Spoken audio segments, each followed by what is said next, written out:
सामने कुछ है। इस हादसे का एक अहम सबक ये है कि पूरी सावधानी से अपना काम कर रहा एक शानदार क्रू भी ऐसी गलतियां कर सकता है कि नतीजे जानलेवा हों। ताइवान की एविएशन सेफ्टी काउंसिल ने पायलट्स की प्रक्रियाओं और ट्रेनिंग में तुरंत बदलाव की सिफारिश की। अभी हम बाएं मुड़ रहे हैं टैक्सीवे नवंबर 1 पर। नई चेकलिस्ट बनाई गई जिनमें विजुअल स्टेप भी हैं और टेक ऑफ से पहले पायलट्स को पक्का करना होता है कि वो सही रनवे पर हैं।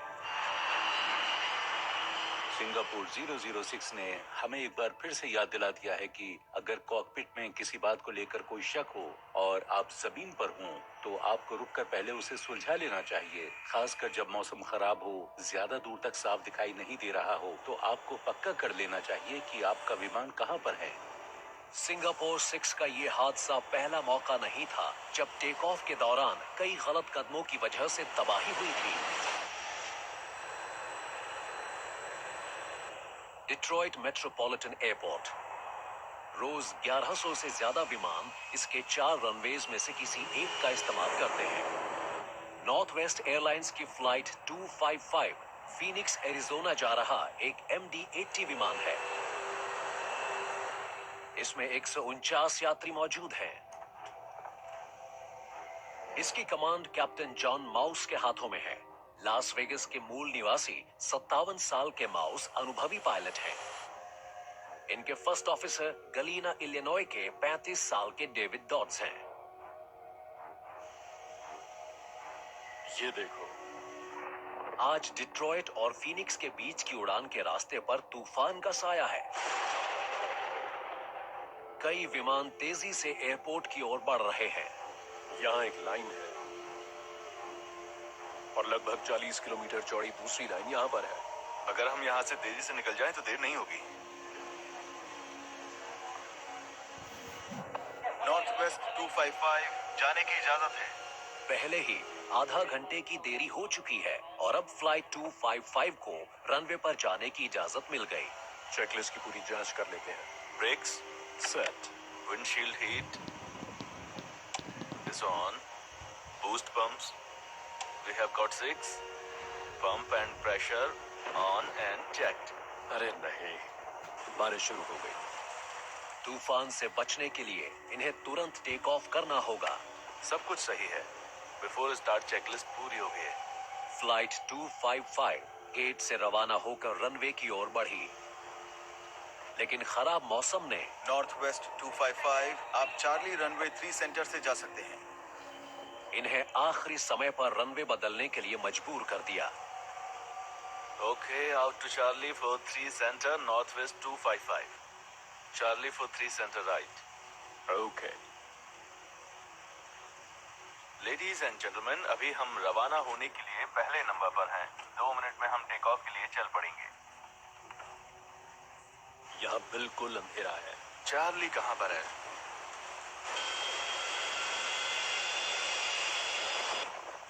जब तक ये नए रनवे पर पहुंचे इन्हें 45 मिनट की देरी हो चुकी थी।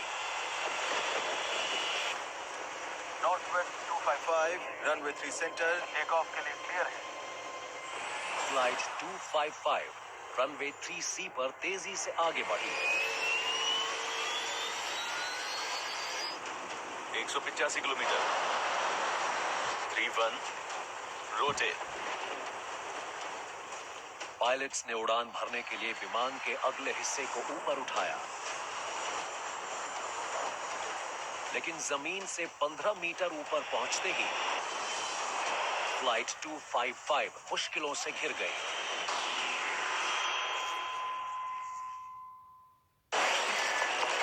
चाहिए सपनों का महल जंगल में? We are the Cabin Kings. Doors are looking good. तो मिलिए इन एक्सपर्ट से। This is very sweet. Paul की डिजाइनिंग There you go. और टॉफी की engineering.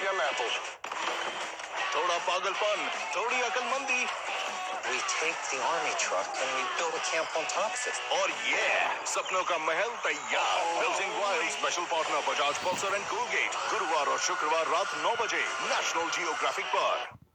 When you are driven not just to win, but to change the game. पलों के बाद tower life guard copter 102 north west airlines flight 255 बेकाबू हो जाती है।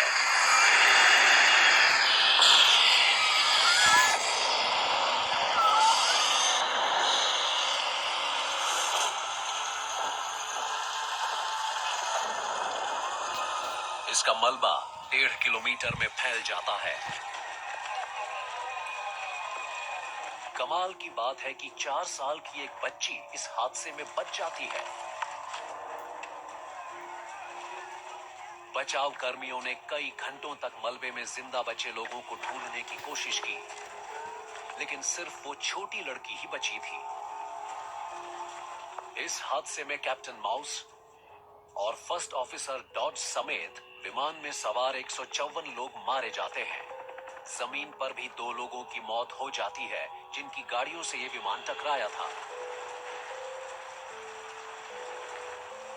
जांचकर्ता जैक ड्रेक और नेशनल ट्रांसपोर्टेशन सेफ्टी बोर्ड की उनकी टीम ने सुरागों की खोज शुरू की।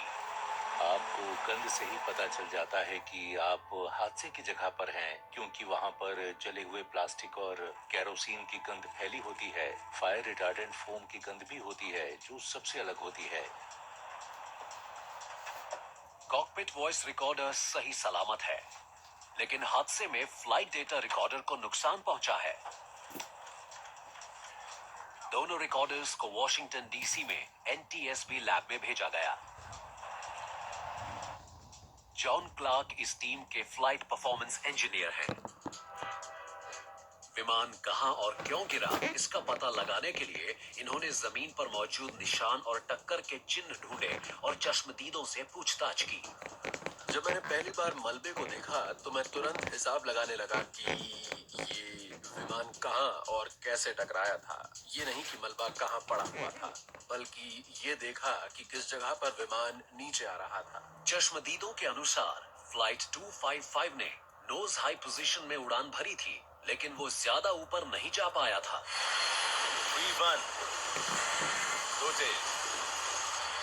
ये सुराग इस बात की ओर इशारा करता है कि विमान उड़ान भरने लायक रफ्तार पर नहीं था, या फिर तेज हवाओं की वजह से वो लिफ्ट ऑफ नहीं कर पाया था। जब तक टेक्नीशियंस क्षतिग्रस्त एफडीआर से जानकारियां हासिल नहीं कर लेते, तब तक टीम को हादसे की जगह से मिले सबूतों पर ही निर्भर रहना होगा। जांचकर्ताओं ने कॉकपिट के सेंटर कंसोल की जांच की। उन्हें एक चीज अनोखी लगी। क्या ये ऐसे ही मिली थी? ये पंख के फ्लैप्स और स्लैट्स को फैलाने और सिकोड़ने वाला लीवर है। फ्लैप्स और स्लैट्स पंख के आगे और पीछे से निकलने वाले एक्सटेंशंस हैं। इनसे पंख बड़े हो जाते हैं और उनसे ज्यादा लिफ्ट मिल पाती है। टेक ऑफ के समय उन्हें हमेशा फैला हुआ होना चाहिए, लेकिन फ्लैप हैंडल जिस तरह से क्षतिग्रस्त है, उससे लगता है कि हादसे के समय विमान के फ्लैप्स फैले हुए नहीं थे। पिन से एक निशान बन गया था। ये इस वजह से हुआ कि विमान अचानक रुक गया था और हैंडल तेजी से इधर उधर हिला था, और टक्कर की वजह से आसपास की जगह पर काफी जोर पड़ा होगा। उसकी हालत से पता चल रहा था कि फ्लैप्स 0 पर थे, यानी पूरी तरह से सिकुड़े हुए थे, और स्लैट्स भी सिकुड़े हुए थे। एफडीआर की जानकारियों के बिना भी जांचकर्ता पता लगा सकते हैं कि टेक ऑफ के समय फ्लैप पोजीशन क्या थी।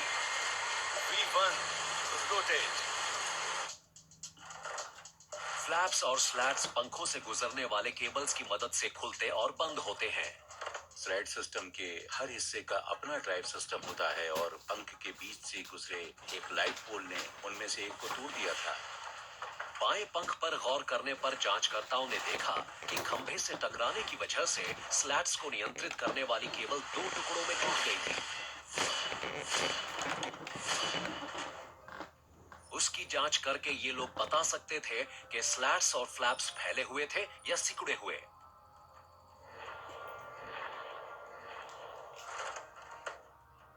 पोल के टकराने से 2 केबल्स टूट गई थी।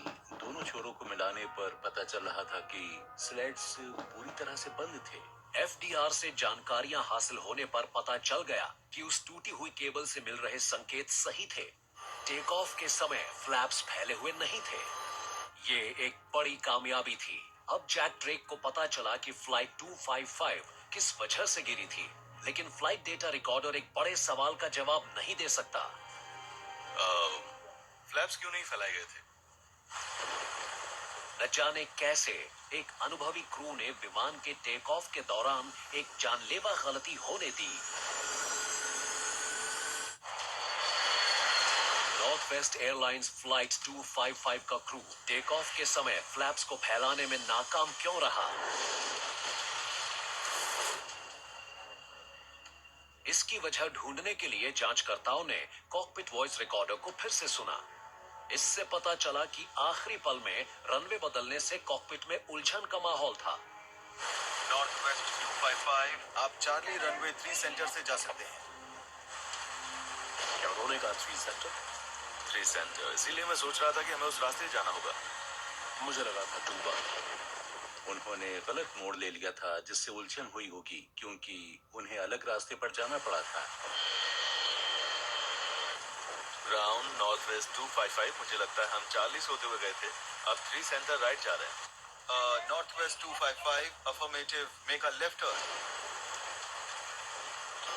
फ्लाइट 255 रनवे पर 45 मिनट की देरी से पहुंची। हम सेंटर रनवे के लिए सही जगह पर है ना?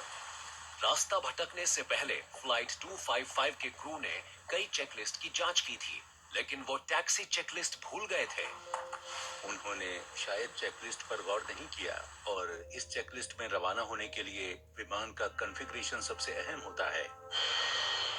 टैक्सी चेकलिस्ट में फ्लैप्स सबसे पहली चीज है।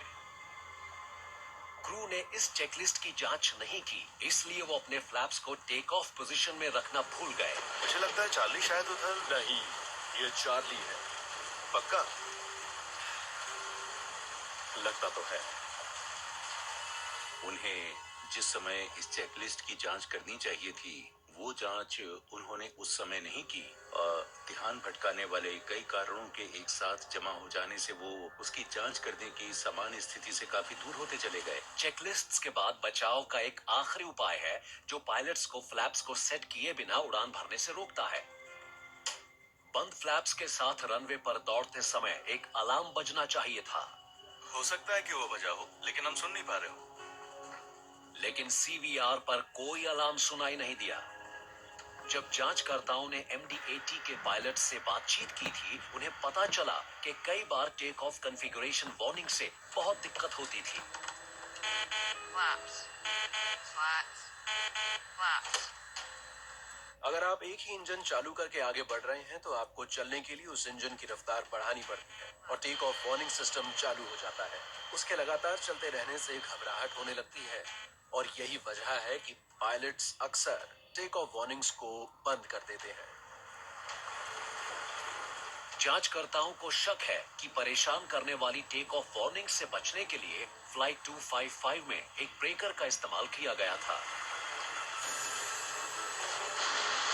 जांच का नतीजा ये निकला कि फ्लाइट 255 पायलट की चूक की वजह से दुर्घटनाग्रस्त हुई थी।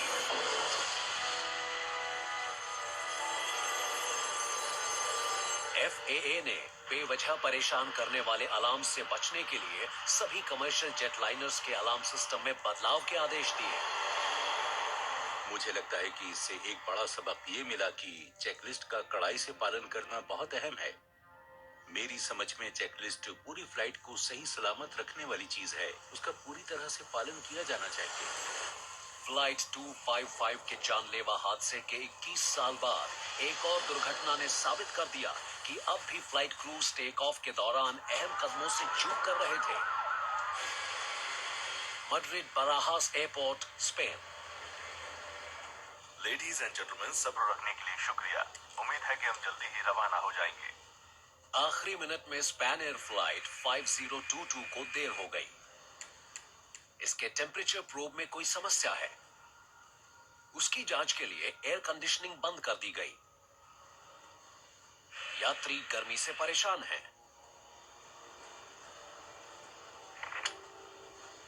क्या ये हो गया ठीक? हाँ, मैंने ब्रेकर हटा दिया है, तो आप जा सकते हैं। ठीक है, शुक्रिया। 1 घंटे से ज्यादा देरी के बाद आखिरकार स्पैन एयर फ्लाइट 5022 रवाना हुई। कैनरी आइलैंड्स जाने वाली इस उड़ान में 166 यात्री हैं। आज इसके कैप्टन एंटोनियो लूना हैं। स्पेन की एयरफोर्स में पहले पायलट रह चुके एंटोनियो 9 साल से स्पैन एयर में काम कर रहे हैं। कितनी देर हुई? लगभग 1.25 घंटा। फर्स्ट ऑफिसर फ्रांसिस्को मुलेट महज 1.5 साल पहले इस कंपनी में आए हैं। Spanair 5022, you are next in line on runway 36 left. ठीक है, तो अब हमें चलना चाहिए। टेक ऑफ के लिए तैयारी करना फ्लाइट क्रू के लिए बहुत व्यस्त समय होता है। उन्हें बहुत सारी चेकलिस्ट की जांच करनी पड़ती है। Ignition set. Spoilers armed. उन्हें पक्का करना होता है कि विमान सही तरीके से कॉन्फ़िगर्ड हो, थ्रस्ट बिल्कुल सही हो और ब्रेक्स वगैरह बिल्कुल ठीक हो। Air conditioning. और यही वजह है कि एक साथ उनके दिमाग में बहुत सारी बातें चल रही होती हैं। Spanair 5022, you are cleared for takeoff, runway 36 left. Cleared for takeoff, Spanair 5022. दोपहर 2 बजे के तुरंत बाद इस MD-82 विमान ने रनवे पर दौड़ना शुरू किया। 100. कैप्टन ने उसकी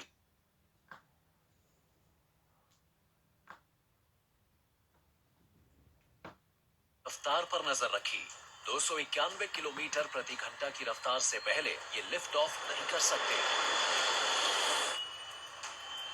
V1. Rotate.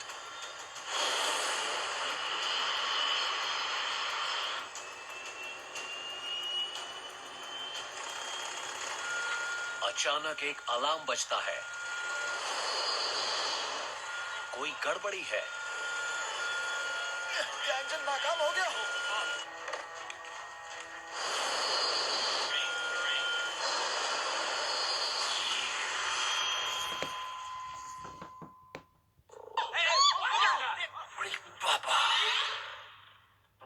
जाता है और पेरेंट से पार्टनर तक का फासला तय हो जाता है। Byju's download now.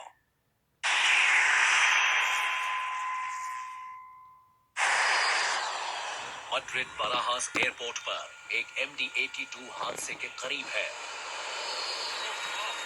इस वार्निंग अलार्म को बंद कैसे करते हैं? ये विमान जमीन से 12 मीटर से भी कम ऊंचाई पर है। Fly the plane. Fly it. इसे ऊपर करो। ऊपर करो इसे।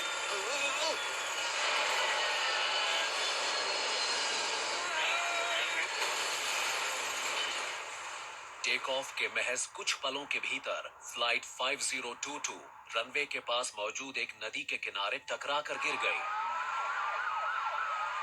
एयरपोर्ट के फायर क्रूज हादसे की जगह की ओर रवाना हो गए।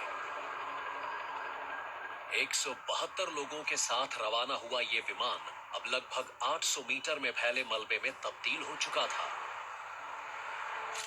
स्पैन एयर फ्लाइट 5022 के हादसे में सिर्फ 18 लोग जिंदा बच पाए। 147 यात्री मारे गए। दोनों पायलट्स की भी मौत हो गई। यह हादसा बहुत बड़ा था और पूरे देश पर इसका बहुत गहरा असर पड़ा।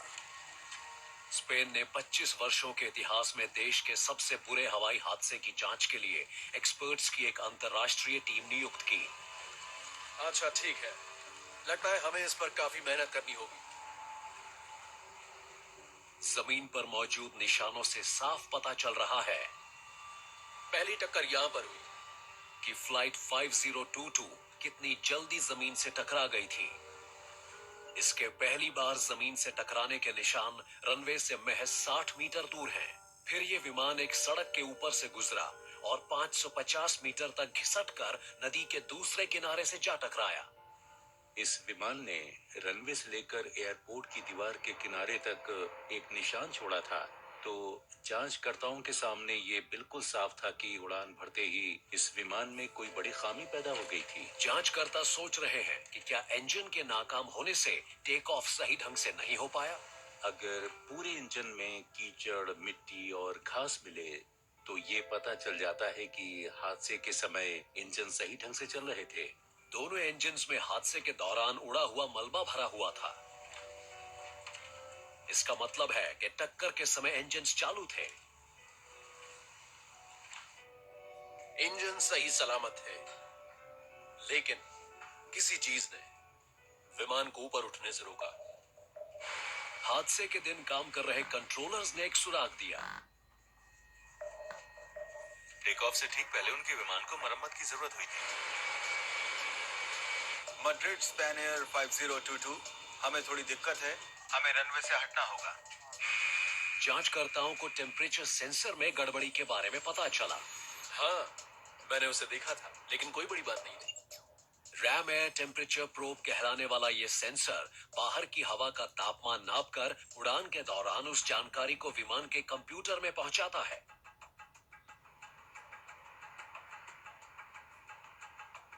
ये सेंसर गलत रीडिंग्स भेज रहा था। आइस प्रोटेक्शन मीटर सेलेक्टर की जांच करो। वो भी काम नहीं कर रहा था। इसके बिना इंजन की पावर को अपने आप कम ज्यादा करने वाला ऑटोमेशन ठीक से काम नहीं करेगा। देखिए, ये अभी 104 डिग्री बता रहा है। मरम्मत करने वाले उस खराब सेंसर को ठीक नहीं कर पाए। Maintenance worker 2। ठीक है, समझ गया। इसलिए उन्होंने सेंसर की बिजली काटकर उसे नाकाम कर दिया। तो सब ठीक है ना? हाँ, मैंने ब्रेक बंद कर दिया है, इसलिए आप जा सकते हैं।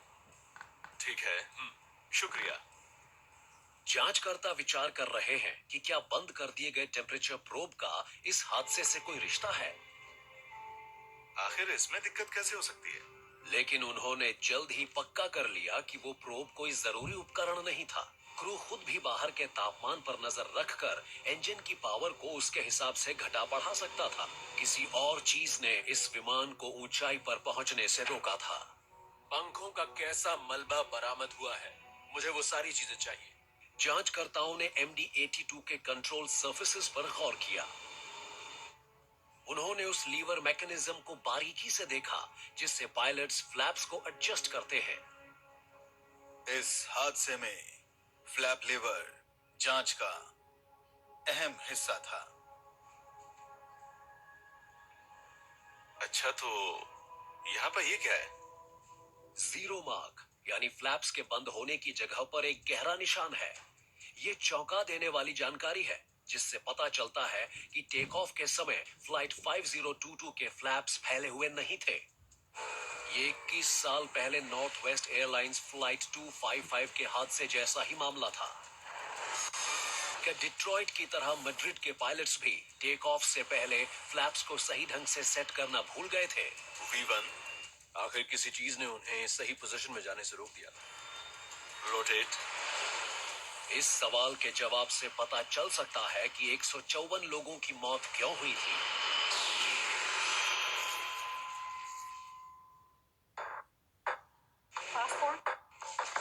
कुछ इलीगल छुपा रखा है। अब तो अपनी आफत बुला ली।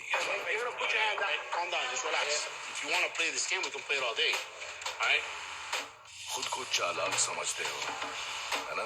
White powder coming out of that. ये लोग तुम्हारी हर चालाकी को नाकाम कर देंगे। Listen to me. Stop talking. Relax. To catch a smuggler, 29 मार्च सोमवार से रात 11 बजे नेशनल जियोग्राफिक पर।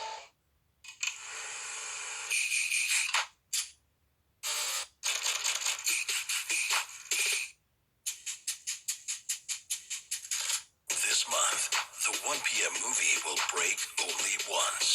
One great movie every day, 1 p.m. on Star Movies. With new Colgate Visible White, this dazzling smile always wins. Eyeliner, oops, who cares? Just smile. And turn frizz to fab. This dazzling smile, oh yeah. Colgate Visible White. One shade whiter teeth in 1 week. Dazzle white, dazzle right.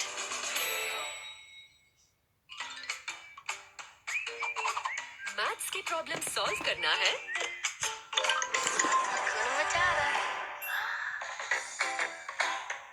Conjunction. जांचकर्ताओं को पता लगाना है कि क्या span air flight 5022 के pilots ने flaps को फैलाए बिना ही उड़ान भरी थी। उनके पास टेक ऑफ की पहली कोशिश की वॉइस रिकॉर्डिंग नहीं है। मरम्मत के लिए रनवे से वापस जाकर इंजन बंद करने पर वो रिकॉर्डिंग मिट गई थी, लेकिन उनके पास फ्लाइट डेटा रिकॉर्डर की सारी जानकारियां हैं। पहली बार रनवे की तरफ जाते समय फ्लैप्स 11 डिग्री पर सेट थे, जैसा उन्हें होना चाहिए।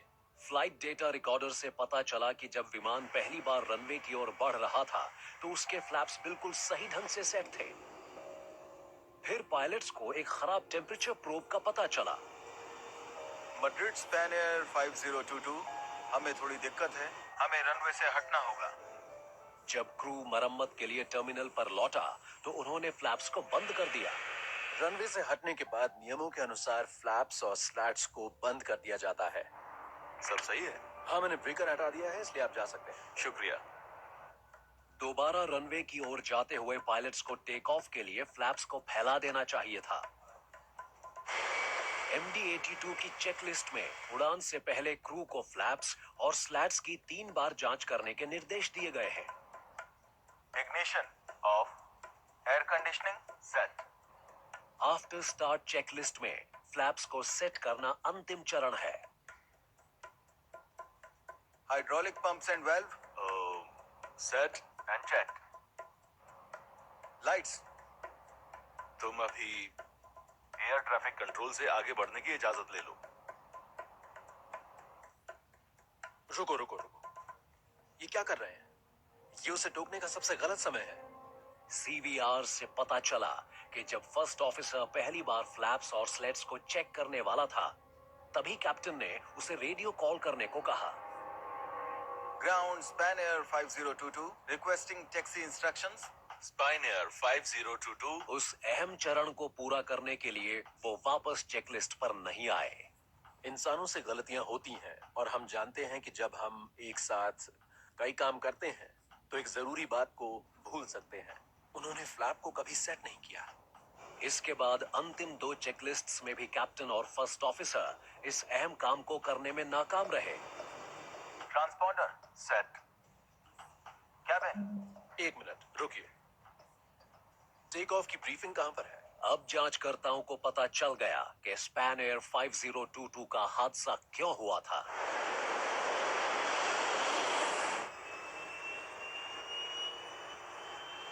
V1 rotate.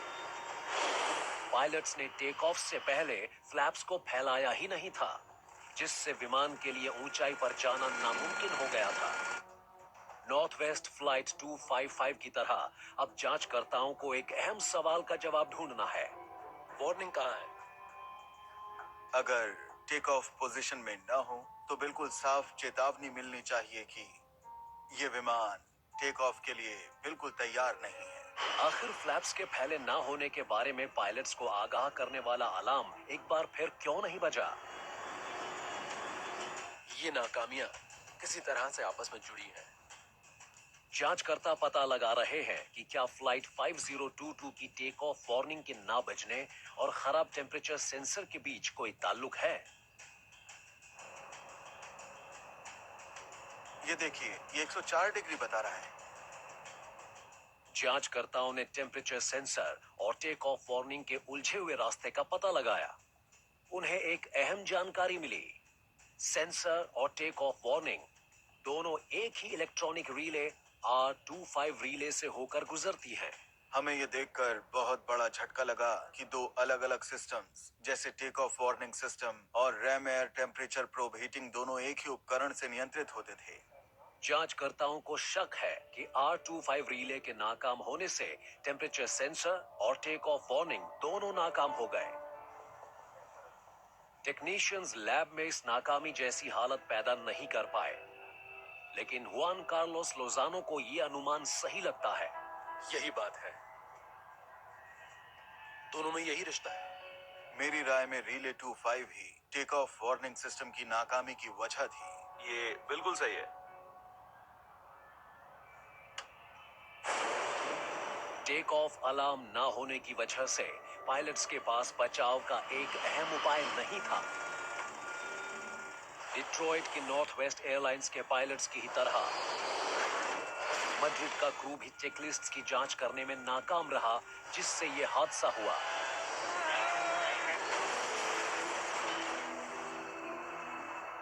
इस हादसे में सबसे बड़ी नाकामी जो है वो टेक ऑफ वार्निंग सिस्टम के काम नहीं करने की है। ये सिस्टम इसलिए बनाया गया है कि इंसान जो है वो गलतियां कर सकता है, और ये इस बात का सबूत है कि बचाव का ये आखिरी उपाय भी नाकाम रहा। स्पैन एयर 5022 के हादसे के बाद बोइंग ने चेकलिस्ट्स में सुधार करके फ्लैप्स और स्लैट्स को फैलाने के कदम को ज्यादा अहमियत दी। टेक ऑफ के दौरान हुए इन 3 हादसों से ऐसे बदलाव हुए जिन्होंने उड़ान के एक अहम हिस्से को ज्यादा सुरक्षित बना दिया है। इन तीनों हादसों से मिले सबक में टेक्नोलॉजी हमारी मदद कर रही है। ज्यादा आधुनिक विमानों में टेक ऑफ वार्निंग सिस्टम्स बेहतर हैं, इसलिए अगर क्रू गलत तरीके से टेक ऑफ की कोशिश करता है तो उसे पक्की चेतावनी मिलती है। मूविंग मैप डिस्प्लेज हैं। रनवे की ओर आते समय अगर बाहर साफ नहीं दिखाई देता है तो ये विमान को एक इलेक्ट्रॉनिक मैप पर दिखाते हैं। इससे आपको अपनी जगह के बारे में गलतफहमी नहीं रहती। तो यहाँ टेक्नोलॉजी हमारी मदद कर रही है। तब भी सबसे अहम होता है सही फैसले लेना, पूरी सावधानी बरतना और स्टैंडिंग ऑपरेटिंग प्रैक्टिस पर बने रहना।